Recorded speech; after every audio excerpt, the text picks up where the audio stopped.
What if I told you that one of the greatest population expansions in human history, an expansion that reshaped the entire linguistic, economic, and demographic landscape of sub-Saharan Africa, was intentionally and completely misrepresented for over a century?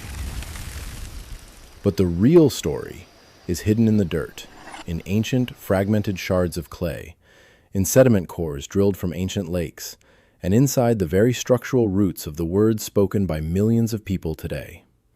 And it contains a profound, almost unbelievable paradox, a mystery that has baffled historians for decades.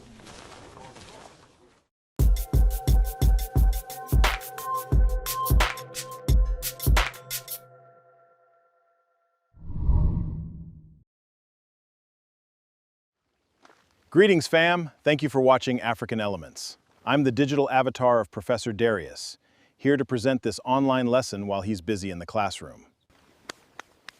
For a full list of academic articles used in this lesson, check the description below.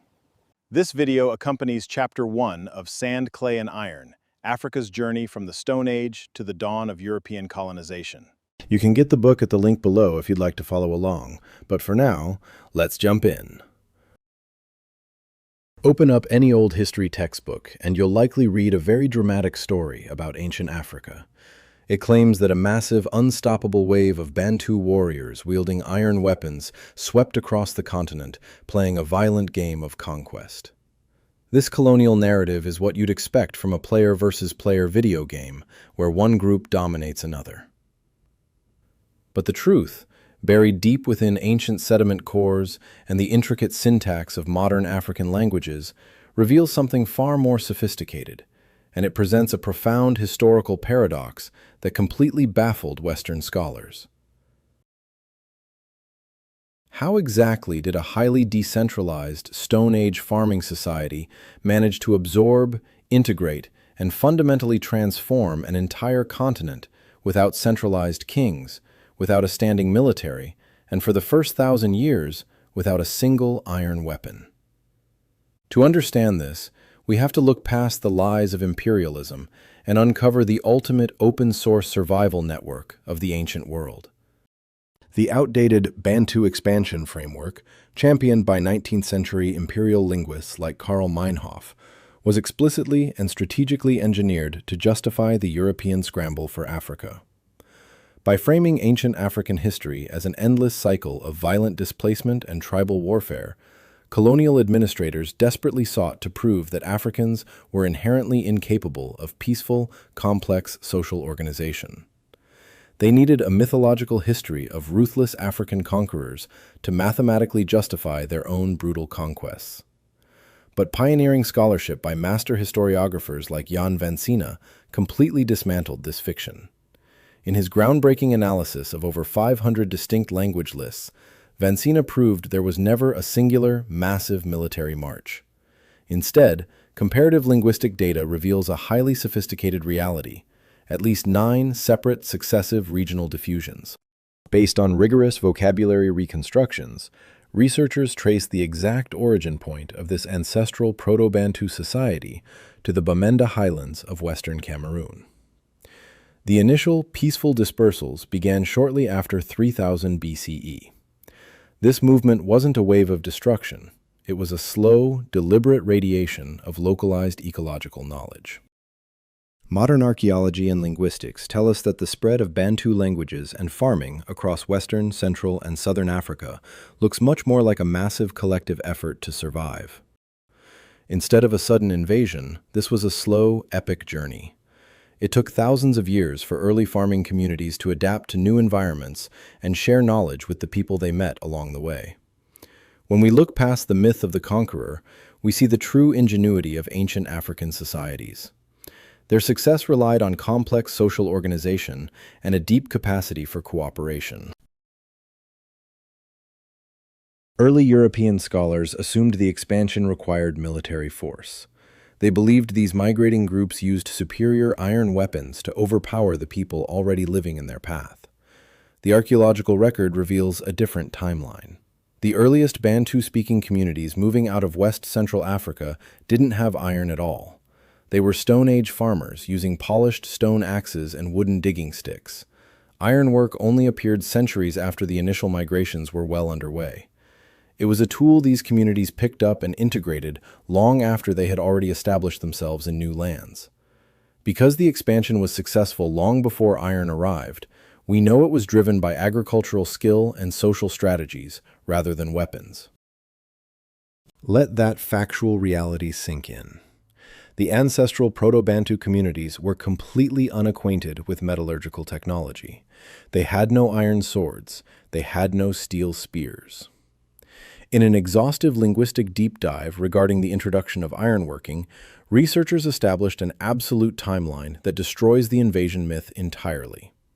Absolutely no metallurgical vocabulary can be confidently reconstructed to the earliest Proto-Bantu language stage.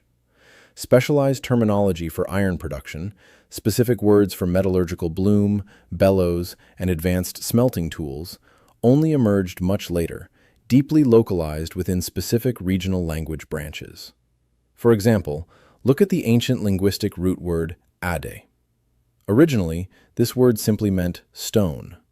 But as technology naturally shifted over centuries, African innovators organically adapted the word to mean iron ore, and eventually iron anvil.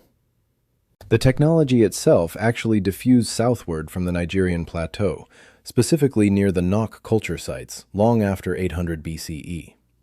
It was rapidly adopted by existing Bantu-speaking farming networks who recognized its immense agricultural and ecological value, proving definitively that decentralized knowledge sharing, rather than military domination, was the true historical engine of technological adoption.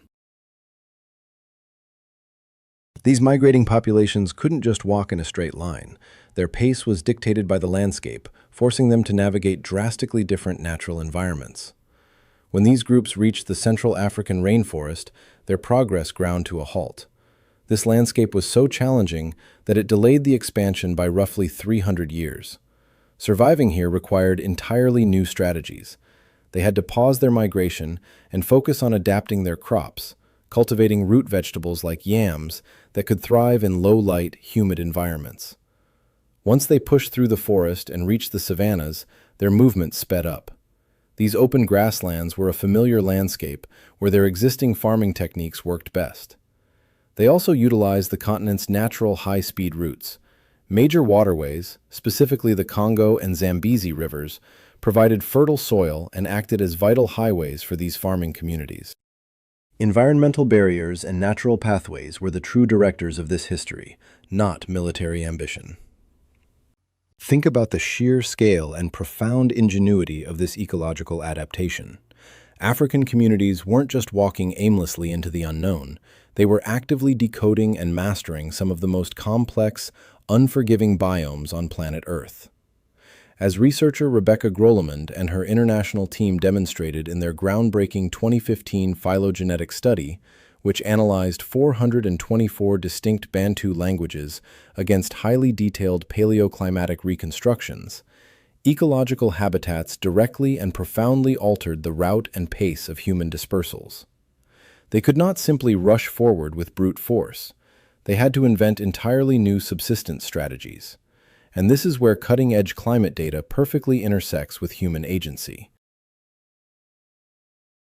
According to multidisciplinary studies led by Kuhn Bostone, two major Holocene climate shifts, one around 4,000 years before present at the forest periphery, and another around 2,500 years before present deep in the forest core, created temporary ecological openings. The ancestral Bantu speakers brilliantly exploited these environmental windows. They learned to navigate complex river networks, utilizing prehistoric water highways like the Sanga River interval.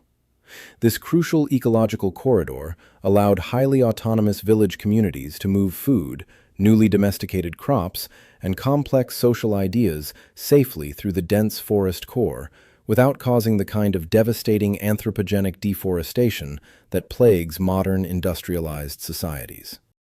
Reconstructing this history is difficult because these societies didn't leave written texts. Instead, we use historical linguistics, tracking the words they shared to map out ancient interactions. For example, linguists track the root word ma, which refers to the act of molding pottery. Finding this word across different regions proves that early Bantu speakers inherited and shared existing ceramic traditions with the people they encountered. These expanding farmers traded with indigenous hunter-gatherers, exchanging words to learn about local plants, native animals, and how to survive in a new climate.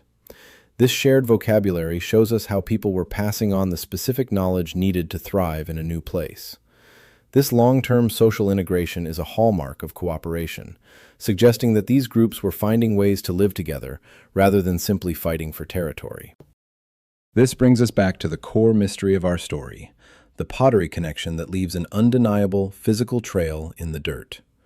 For decades, colonial archaeologists lazily tried to equate specific ceramic styles directly with violent migrating human groups, assuming that a new style of pot automatically meant an old population was destroyed and replaced.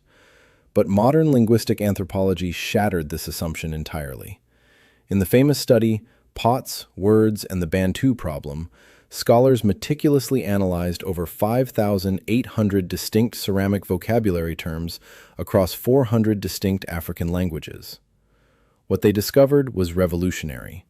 The Proto-Bantu verb root bomba, or ma, which translates specifically to mold clay, was not invented by a conquering group and forced upon the vanquished. It was an ancient, inherited cultural tradition shared among vastly diverse indigenous populations long before the language expansion even began.